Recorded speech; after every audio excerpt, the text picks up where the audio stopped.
Hello there, everybody. And as you can see from this title, I really hope this is not my team, but which NFL team is the worst at drafting players since 2012?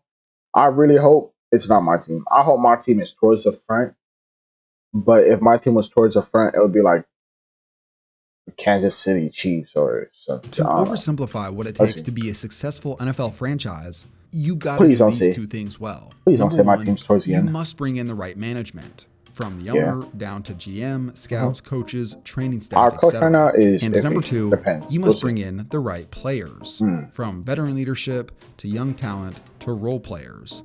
But at some point, keeping together a good team becomes a huge challenge because of the cap limit. You can't just pay every good player the contract they deserve, or That's else you true. quickly run into cap issues. So, one of the most common ways for a team to stay relevant that doesn't pay too much for talent is they must draft well. Please don't put my team in the Thinking back. about this idea, it I hope my team is at least upper half, not like later led me half. to this Please upper question: half. which NFL franchise has consistently drafted the best, and which has drafted the worst? Some of the information I found surprised me, like what the average NFL pick from each round is worth. I found the single greatest draft by any team in recent memory, and also the most pathetic. Ooh. We will dive into all of that shortly, Please but let really it be in. quickly, a I'm word from done. today's sponsor, So that I could have, SeatGeek. With over 20 so that I could day, have hope for the future. a good deal. Every ahead of the deal. So, Not my how do we sponsor. Sorry. quantify exactly who drafted the best and the worst? Well, I'm using a few sources I found online, mainly information from this ESPN article published back in 2022. Taking a closer look at how they measured players, ESPN ranked teams based on each draftee's career approximate value. Now, So a 10-year what does gap. this mean exactly? Approximate value, or a player's AV, is Pro Football Reference's method of measuring the performance of every NFL player, from individual seasons to the entirety of their career. No surprise, Tom Brady is the all-time leader in this Oh wow. category, and the greatest single season was the TTM. Danian Tomlinson's 26 AV. Single season. Ooh, Lamar up there at number 2. Let's see. Jerry Rice number 5. And Rogers 7. Oh wow. Ray Lewis 10. I want like it. I know that this is 2, right? But then this is 4 and this is 3. I don't get this. Would that mean they would be huh? Well, I don't. Yeah, I'm lost on this because it's TM. So they're all the same. But then why would 2 be in front of 3 and 4? And even if you were going the opposite way, 3 would be in front of 4. Like I don't know. And then these 2. Okay then. Whatever. I get this one. Right? This one makes sense. Back in 2006. So, beginning with 2012, ESPN took each drafted player's career AV and measured it against a value based on where that player was taken in the draft. If a team's first round pick did better than the average first round pick, they received a positive number. And if they did worse, a negative number. To give you an idea of how each round differs in career AV and production, I used the 2000 NFL draft as a reference. Corey Simmons, 21 out of 31. Oh, 4-year start. They're all 4-year starters. Corey Simmons had the best career out of all of them. And Charles Lee, I guess, was a bust. He wasn't really a bust because he still went positive, right? Unless you could go negative. I don't think you could.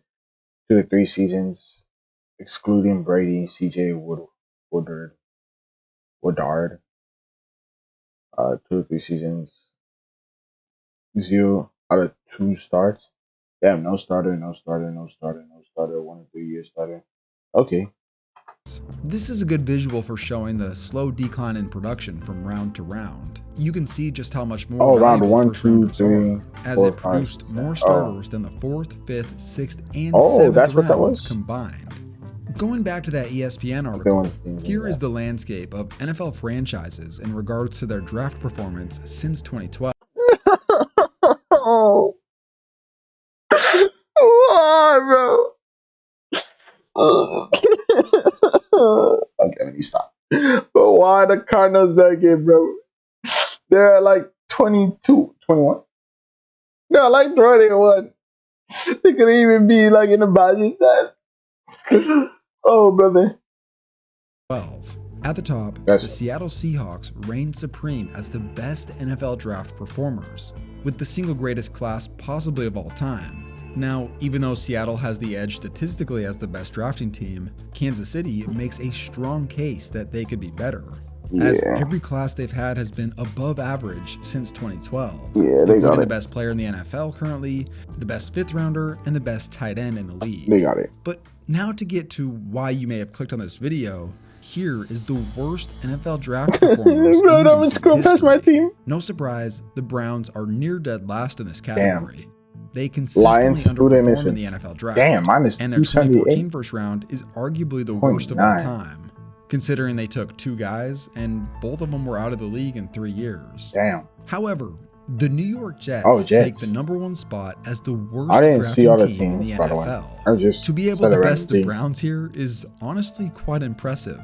So why don't we go back to 2012 and retrace what exactly has happened in New York? Entering the 2012 Zach Wilson. draft, the Jets were coming off an His first 8-win name is Zach, season right? where they failed Yeah. to make the playoffs No, after had 2 the same straight name as AFC me. championship appearances. Those Okay, teams Zach, were but I guess mostly it's built shorter. upon their tenacious defense, Guess they're which had calling taken him a a step different- back I in don't know. 2011. Looking to reload that unit, the Jets selected defensive end Quentin Coples in the first round. Coples was a disappointment. Bro, who looked only like he shut lasted up 4 high. years in the NFL. In the second round, the Jets made a trade to move up with the opportunity to pick one of the players they needed, either a receiver or a linebacker. They decided to wait on the linebacker till later and selected wide receiver Stephen Hill. Hill only lasted 2 seasons, amassing less than 600 career yards. Within the next 5 picks, they missed out on Pro Bowl receiver Alshon Jeffrey and the linebacker Bobby Wagner, who is destined for the Hall of Fame.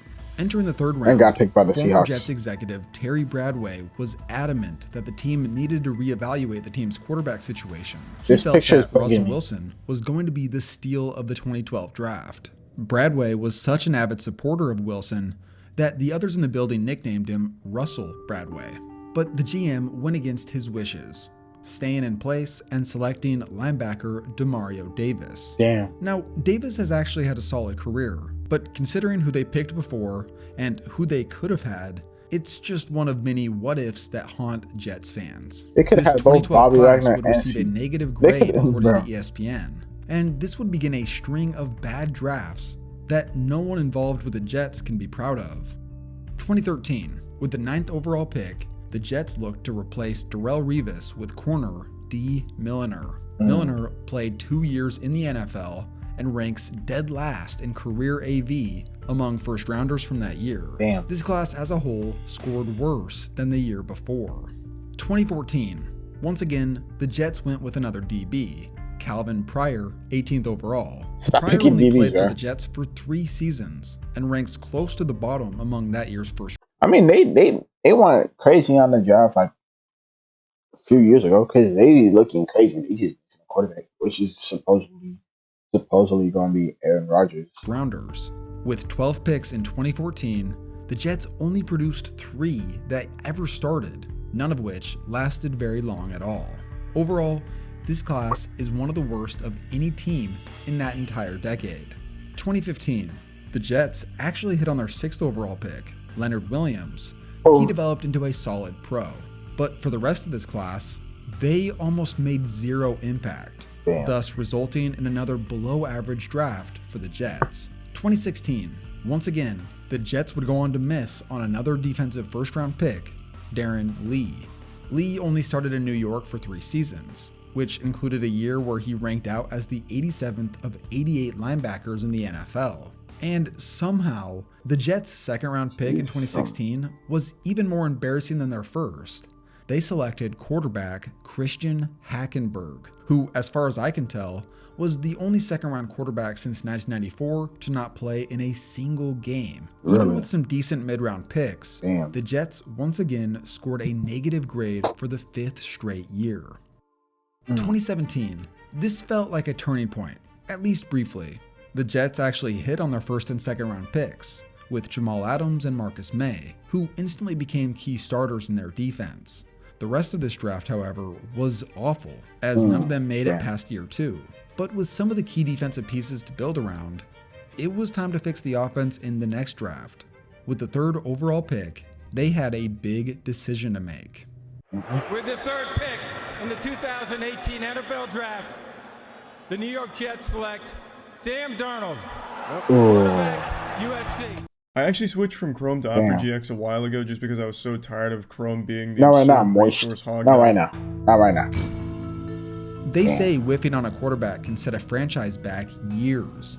Sam Darnold, within 3 years, proved to not be the answer. He was a turnover-prone mess, made much worse with pathetically bad coaching. Going back to that 2018 class, Darnold was a bust, and the class as a whole resulted in yet another negative grade. Damn. ESPN went on to grade all the way through the Wide receiver 2021 minus NFL 90. draft. Damn. But as we get closer to present day, it's still pretty early as to whether or not some of these players will pan out. So the grades closer to today are just not as reliable.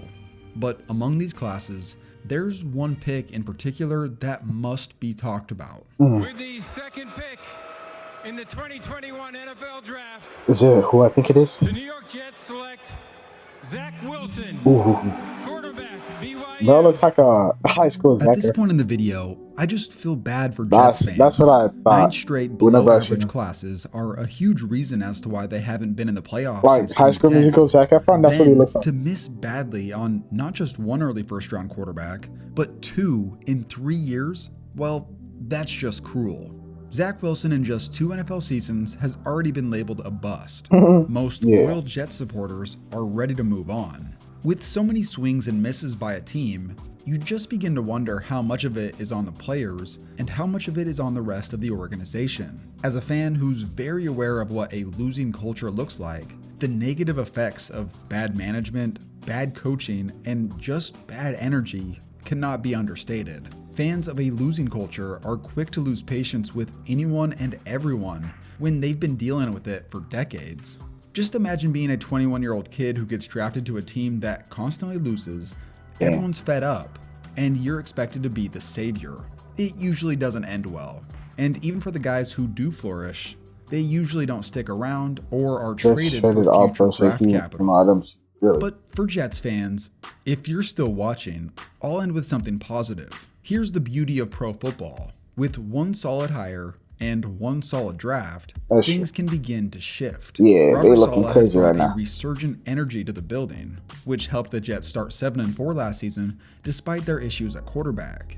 This was aided by the fact that the Jets hit big in last year's draft. Their 2 first-round picks were Sauce Gardner, the Defensive Rookie of the Year, and Garrett Wilson, who led all rookies in receiving yards. This is still an unknown, but if Aaron Rodgers happens to be traded to New York, then Jets fans might get a little taste of what a franchise quarterback looks like. And at that point, anything is possible.